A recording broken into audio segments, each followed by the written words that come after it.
Hello guys, for this video magtatanggal naman po tayo ng stereo ng NV350 Nissan.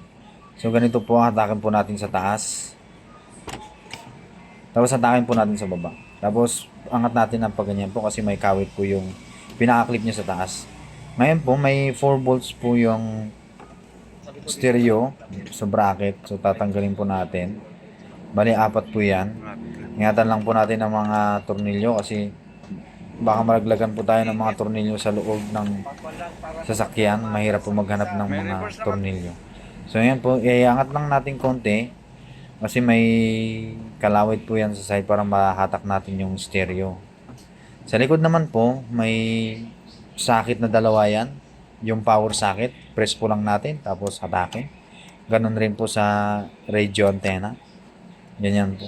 So, yan po ang pagbaklas ng NV350 Nissan. So, bahala na kayo kung anong mga ilalagay nyo Android unit. Kayo na po ang maglalagay sa akin po kasi. So, plug and play po sa akin. So, yung mga socket ko po, plug and play, yung radio at saka yung sa power socket. Ganyan lang po yung pagbaklas.